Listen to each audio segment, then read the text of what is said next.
I never thought a day would come when I would sit at my own dining table, surrounded by the trimmings of Christmas, turkey steaming, lights twinkling, laughter echoing, and hear my own son tell me, in the coldest tone I'd ever known, that I no longer had a home. That I, James Harlow, the man who had built this house with his own hands, the man who had wiped tears, fixed broken fences, and hosted every family gathering for over 30 years, was suddenly disposable. It all started with a knock at the door that morning. I had been sipping my coffee, enjoying the quiet of a December morning, when my daughter-in-law, Paula, peeked her head in, smiling the sort of smile that hides a storm. She asked if I'd like to help set the table. I agreed, oblivious to the tension simmering beneath the holiday cheer. By the time dinner began, everything seemed normal. The smell of roasted turkey and chestnuts filled the air. My wife, God rest her soul, had passed on years ago, but I felt her presence in the warmth of the table, in the careful arrangements of napkins and candles. My son, Derek, sat across from me, his jaw tight, his eyes colder than the frost outside. "Dad," he said, voice clipped, the words precise, like he had rehearsed them 1,000 times in the mirror, "You're moving. This home no longer belongs to you." I froze. My fork hovered in midair, the cranberry sauce untouched. My mind whirled, trying to process the absurdity of what he had just said. "Excuse me?" I managed, my voice steadier than I felt. "You heard me," Derek said, leaning back in his chair, arms crossed. "Mom and I have decided. You're moving out. This house belongs to us now." I remember the silence that followed.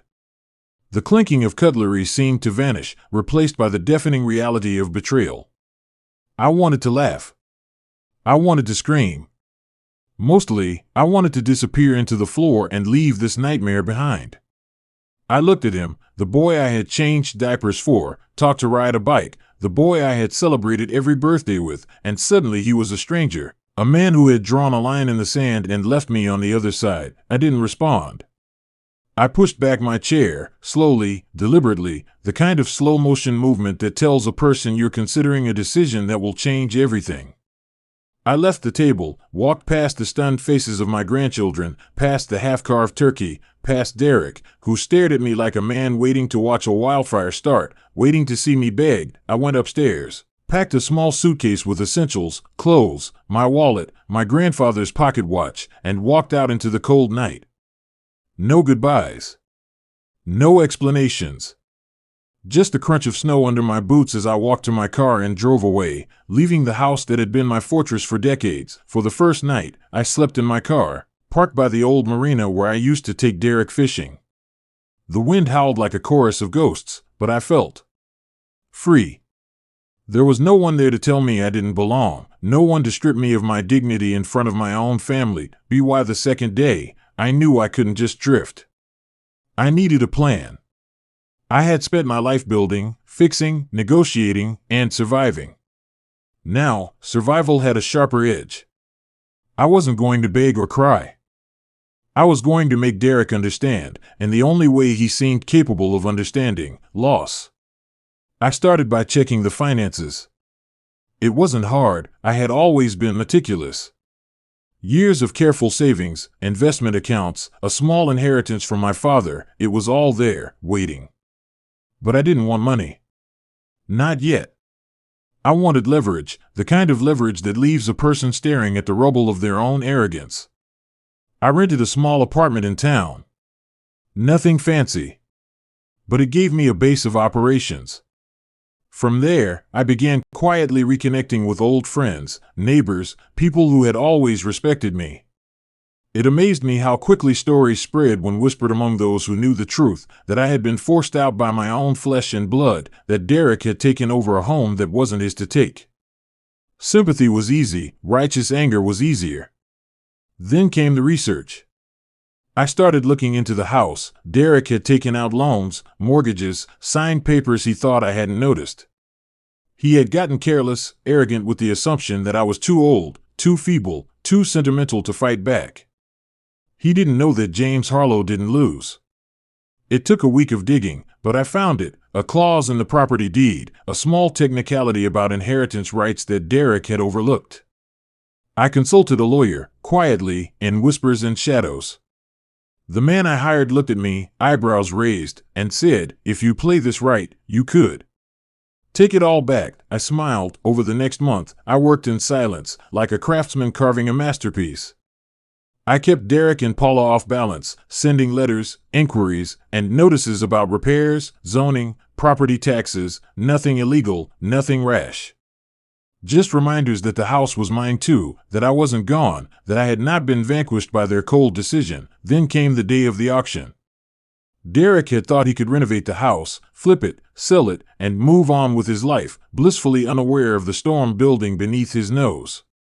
I showed up, quietly, dressed in my old jacket, a man who looked harmless, but who carried in his eyes the weight of someone who had been wronged. I bid. Calmly. Confidently. Each bid higher than the last, fueled by patience, fueled by the fire of betrayal. Derek recognized me finally, a flush of shock crossing his face, but it was too late.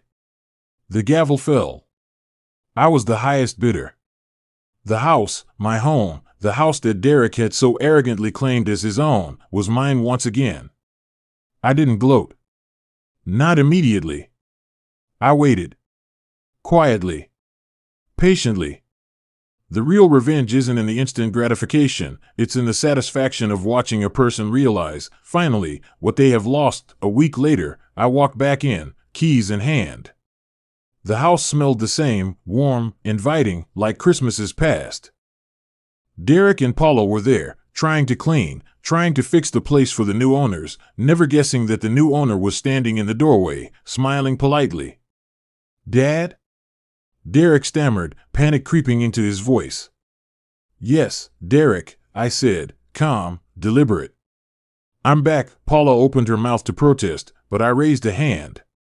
"You were wrong. This is mine. All of it.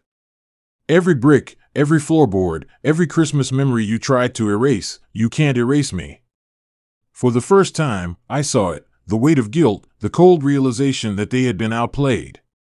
Derek's shoulders slumped, Paula's eyes welled up, and the children.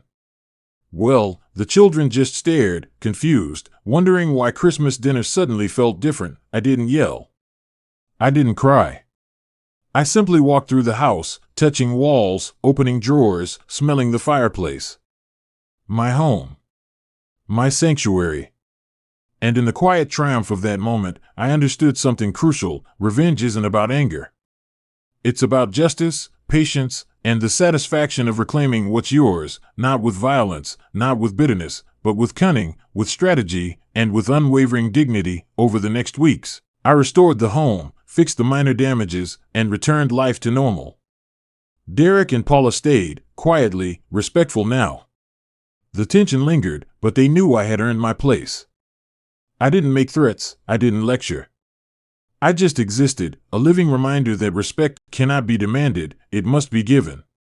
And Christmas next year?